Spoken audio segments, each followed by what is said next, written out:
کرتے ہیں لوگ ایسا. اس سے نماز تو ہو گئی. صحابی رسول نے کہا کہ نہیں تمہاری نماز باطل نہیں لیکن سنت کے خلاف ہوا. ہونا یہ چاہیے کہ انگلیاں ملا کر کے, لیکن حرکت اور کھیل کود ہاتھ کی یا انگلیوں کی نہ ہونے پائے صلاۃ کے اندر. اور کوئی سوال ہے؟ گھروں میں اصلاح کے لیے آپ کی نظر میں کوئی ایک دینی کتاب کا نام پیش کریں. ہم نے ایک کتاب ایک دوست کے ذریعے تیار کی تھی, شاید ادھر بھی آئی ہے, اصلاح عمل. وہ اصل میں ایک دوست ہیں بہت ہی شوقین, ڈاکٹر شیخ فضل الرحمان, جدے میں کام کرتے ہیں, بڑا اچھا کام کرتے ہیں تبلیغ کا الحمدللہ. اپنے جو صنائیہ ہے جدے میں جانتے ہیں لوگ, بہت کافی انڈین, پاکستان, بنگلہ دیش کے لوگ رہتے ہیں, تو ہر وقت درس وغیرہ دیتے ہیں. تو اللہ کا فضل ہے آہستہ آہستہ نکالنے لگے. پمفلٹ چھوٹا سا میں اس کی تصحیح کرنے لگا. اصلاح عمل سوچتا تھا کچھ نسخے لا کے ادھر دوں, میرا اس میں تصحیح بھی کافی الحمدللہ محنت ہے تھوڑی سی. لیکن اس وقت جو کتاب آپ کو نظر آئے گی صفت صلاۃ النبی ہے, یا گھروں صلاۃ کو اصلاح کے لیے. ورنہ عام طور پر آپ دیکھیں اسلامی تعلیم جو مولانا عبدالسلام نے دہلوی نے لکھی تھی, اس کی صحیح اور ضعیف حدیث کی نیچے اشارہ کر دیا گیا ہے. اس وجہ سے اس کتاب سے بھی کافی استفادہ کیا جا سکتا ہے. کیا وحدت الوجود کا عقیدہ رکھنے والا شرک نہیں, وہ کافر ہے. شرک تو ایک ہوتا ہے کہ اللہ کو بھی مانے اور غیر اللہ کو بھی ساتھ شریک کرے, وہ تو پورے طور پر. وحدت الوجود کا معنی کیا سمجھا آپ نے؟ بہت سے لوگ معنی بھی نہیں سمجھتے ہیں, اس کا لفظ رکھتے ہیں. وحدت الوجود کا معنی یہ گلاس اور ایک انسان ایک ہے, یہ گلاس اور اللہ ایک ہے. ایک ابن عربی جن کو محی الدین کہا جاتا ہے, لوگوں نے سمجھا نہیں, ان کو اچھے اچھے علماء نے شیخ اکبر کہا ہے, لیکن یقیناً وہ شخص چلتے ہوئے ان کی کتاب فصوص الحکم آپ دیکھیں تو معلوم ہوتا ہے کتنے کفریہ الفاظ بولتا تھا وہ آدمی. کتا چلتا تھا اور کہتا تھا ھذا ربی, یہ میرا رب ہے کتا. اور اس کا شعر ہے العبد رب والرب عبد فلست ادری من المکلف, بندہ وہی رب ہے اور رب وہی بندہ ہے, مجھے نہیں معلوم کون کس کے لیے نماز پڑھے. اللہ نماز پڑھے بندے کے لیے, بندہ نماز. اتنی یعنی کفریات, اور اس کے باوجود ان کو شیخ الطائفہ کہا جاتا ہے, صوفیہ کا. بہرحال یہ کفر کا عقیدہ ہے, ایسا عقیدہ رکھنے والا مسلم نہیں ہے. یہاں ہمارے مسجد کے امام صاحب تعویذ پہن کر نماز, عجیب, یعنی اس مسجد کے امام جس نے لکھا ہے, اچھا جس نے لکھا تعویذ بہرحال ایک بدعت ہے, اس سے نماز تو ان کی باطل نہیں ہوتی, لیکن اس کو کسی طرح شرک اگر کرتے ہیں تو ایسے کسی بھی آدمی جو جس کے شرک ہونے میں شبہ نہیں, اس کے پیچھے نماز پڑھنی جائز نہیں ہے. ہمیں اپنی نماز کی حفاظت رکھنی ہے. نبی سعد نہ لکھا کریں, تھوڑی سی محنت کر لیں. صلی اللہ علیہ وسلم بولنے میں بھی نبی اور محمد نہ کہیں, صلی اللہ علیہ وسلم ملا لیں. من صلی علیہ مرتن, ایک مرتبہ صلی اللہ کہنے پر 10 مرتبہ اللہ تعالیٰ رحمت بھیجتے ہیں. نبی سعد نہ لکھیں. نبی کس طرح صلی اللہ علیہ وسلم نماز ادا کرتے تھے, ٹوپی کے ساتھ یا بغیر ٹوپی کے؟ ٹوپی تو پیارے رسول نے پہنی نہیں, پگڑی پہنا کرتے تھے آپ. چادر اور تہبند اکثر, اس کے ساتھ کبھی کوئی جبہ شامیہ آتا تھا, اس کو پہنتے تھے, جس کی آستین تنگ تھی, یہاں تک کہ وضو کرتے ہوئے آپ چڑھا نہیں سکے تو پیچھے سے نکال کر کے وضو کیا, جیسا کہ مغیرہ بن شعبہ کی روایت میں. بہرحال تو آپ پگڑی پہنتے تھے, ٹوپی آپ نے نہیں پہنی. اگر پگڑی پہن کر کے, اور پگڑی وہ سنت ہے, اس میں کوئی شک نہیں, اگر کوئی پہن رہا ہے اور نہیں تو اس کے بدلے عرف میں ٹوپی چل رہی ہے یا کوئی بھی رومال باندھ رہا ہے, وہ پہن کر کے نماز پڑھنا صحیح ہے. یہ کیا نام ہے, ٹوپی پر امامہ. یہ ٹوپی پر امامہ جو ہے ایک روایت میں آئے, لیکن وہ روایت صحیح نہیں ہے. البتہ امامہ ایسی باندھی جائے کہ کھلا نہ رہے, کیونکہ یہودیوں کا یہ کھلا رہتا ہے اور یہ گڑھڑیوں کی طرح باندھ لیتے ہیں چاروں طرف, اور یہ کھلا رہتا ہے. ٹوپی پگڑی ایسی باندھی جائے کہ وہ کھلا نہ رہے. اور کوئی ہے یہ ہم نے. داڑھی کا ایک مشت رکھنا قرآن حدیث سے ثابت ہے, اور داڑھی نہ رکھنے والا, یہ بات آ گئی. پہلے بھی کتنا کاٹیں گے داڑھی, ایک مرتبہ کاٹنے کی اجازت دی, دوسری مرتبہ کاٹیں گے بہت چھوٹی ہو جائے گی. دیکھیے صرف قرآن حدیث نہیں, صحابہ کرام کے کسی فعل کے بارے میں یہ شبہ ہوتا ہے کہ ہو سکتا ہے پیارے رسول سے ان کو اجازت ملی یا پیارے رسول کو کرتے ہوئے دیکھا ہو, کچھ بھی ہو.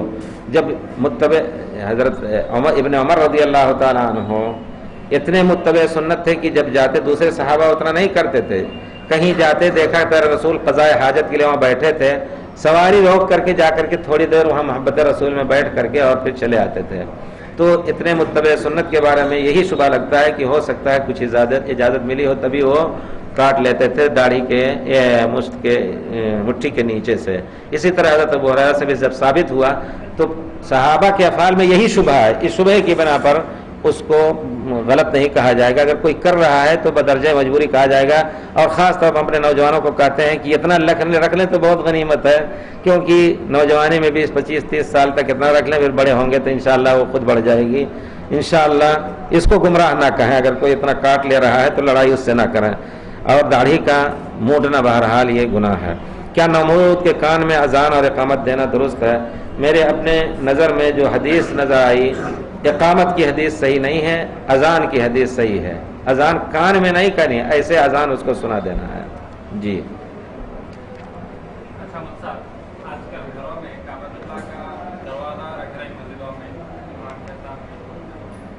دیکھیے, نبی کریم صلی اللہ علیہ وسلم داخل ہوئے کعبہ شریف میں فتح مکہ کے موقع پر, تو حضرت ابراہیم علیہ السلام کو جو جنت سے آیا ہوا میڈھا تھا, جو آپ نے فدیہ دیا تھا حضرت اسماعیل کا, جس کا کلام پاک میں ذکر ہے وَفَدَيْنَاهُ بِذِبْحٍ عَظِيمٍ, تو اس کی سینگ سر کے ساتھ کعبے کے قبلے میں دروازے سے داخل ہوتے دیوار میں منصوب تھی, صحیح روایت میں ہے.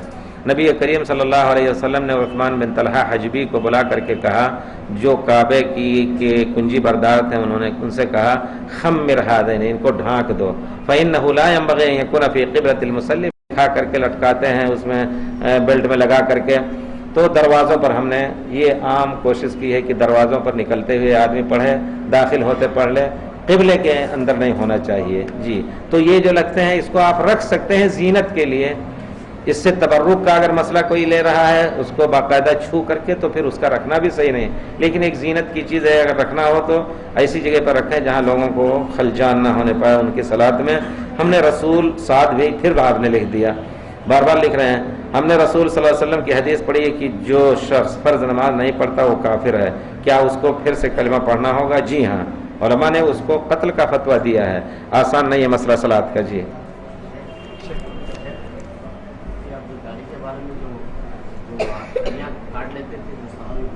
جی حضرت ابو ہریرہ, حضرت ابن عمر. ہاں تو ان کی وہی میں نے کہا کہ اگر چھوڑ دیتا ہے تو افضل ہے, لیکن اتنا چھوڑ دینا بھی شاید انہوں نے تفسیر اس کی سمجھی ہوگی.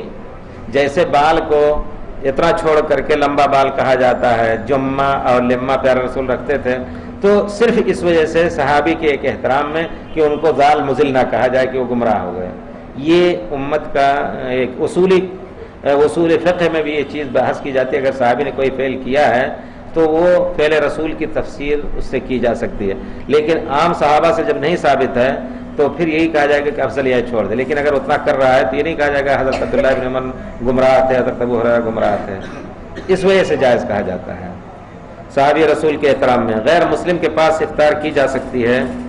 اللہم صلی علی محمد وعلی آل محمد. کوئی بھی غیر مسلم اگر حلال کھانا آپ کو کھلا رہا ہے, افطار یا کسی طرح آپ کھا سکتے ہیں.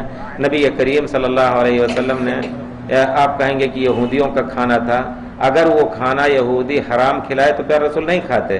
اسی طرح کوئی بھی غیر مسلم اگر کھانا کھلا رہا ہے آپ کو, پاک چیز اور حلال چیز, تو آپ ہدیہ کے طور پر ان کو لے سکتے ہیں, اور غیر مسلم کو ہدیہ بھی دے سکتے ہیں. پڑوسی ہے, بلکہ ہدیہ دینا افضل ہوگا بعض حالات میں ان کو دے کر کے, تالیف قلب کے لیے, اسوہ رسول میں. جی قربانی کا گوشت ہے, زمزم کا پانی ہے, کھجور ہے. پوچھتے ہیں لوگ کہ ہم اپنے پڑوسی غیر مسلم کو دے سکتے ہیں؟ دے سکتے ہیں انشاءاللہ. پانی دیتے ہوئے دعا کر دیں ذرا سا ان کے لیے.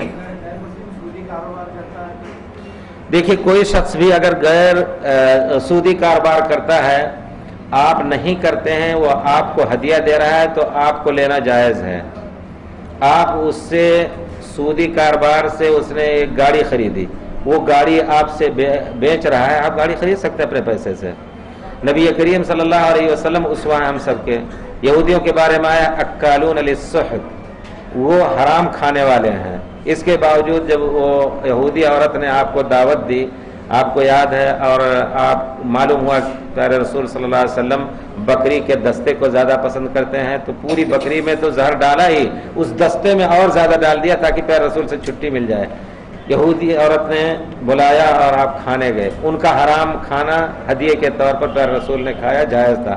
ان کا حرام گیہوں پیارے رسول نے قرض لیا, تو یہ حیثیت بدل جاتی ہے, جائز ہے.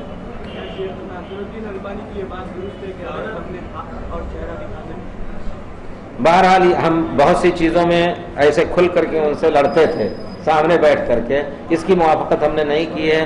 ہم نے کہا ہے شیخ دلیلیں اور مسلحات یہ سب اس کی ترشیح کرتی ہیں کہ یہ مسئلہ صحیح نہیں ہے آپ کا، لیکن وہ خود ایک مرتبہ ان کی بیوی جا رہی تھی، بچے جا رہے تھے، لڑکی جا رہی تھی، تو ہم نے کہا شیخ بڑے بے تکلفی سے بات ہے ہماری، ہم نے کہا ام المومنین، ان کی طرف اشارہ کر کے ان کی بیوی کو ہم نے کہا ام المومنین کو آپ نے پردہ کرایا ہوا ہے.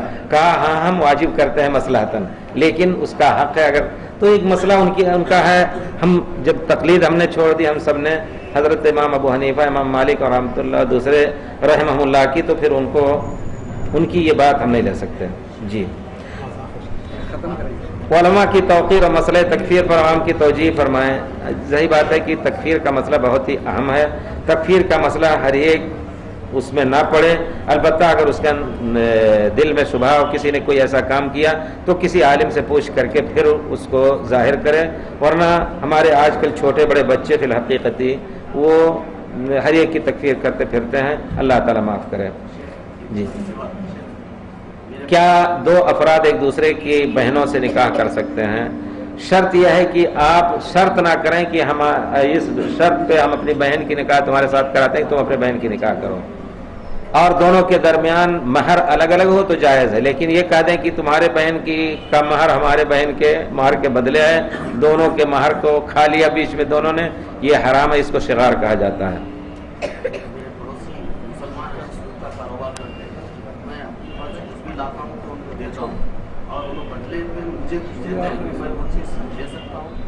واللہ مسلمانوں کے ساتھ کچھ اور تعلق ہونا چاہیے. ایک چیز مسلمانوں کے سامنے، مسلمانوں کے ساتھ اگر وہ سود کھاتا ہے تو کچھ اور، اس طرح آپ ناراضگی کا اظہار کر کے ان کا نہ لیں کبھی کبھی تاکہ وہ اس سے بچیں.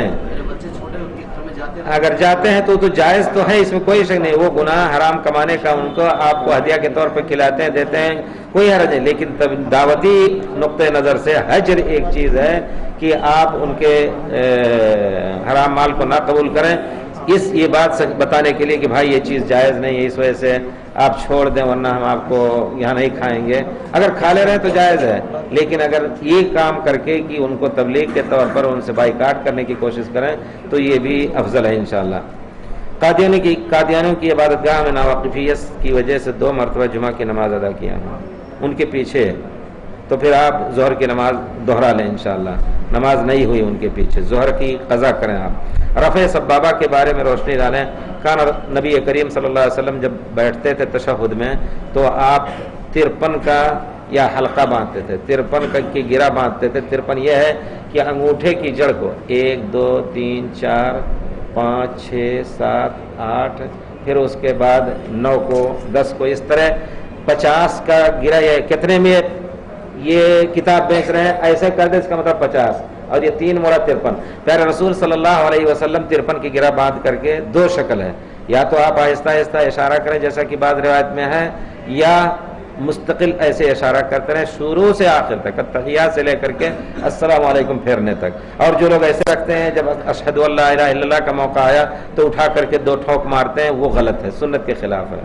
شروع سے آخر تک اشارہ کریں، یا تو ہلائیں نہ یا آہستہ حرکت دیں، بلکہ وہ انشاءاللہ صحیح ہے. اجتماعات میں ویڈیو لینا کس حد تک جائز ہے؟ اب انہی لوگوں سے پوچھئے ہمارے مفتی. السلام علیکم. صلی اللہ علیہ خیر خلق اللہ. سبحانک اللہم وبحمدک اشہد ان لا الہ الا انت استغفرک واتوب الیک.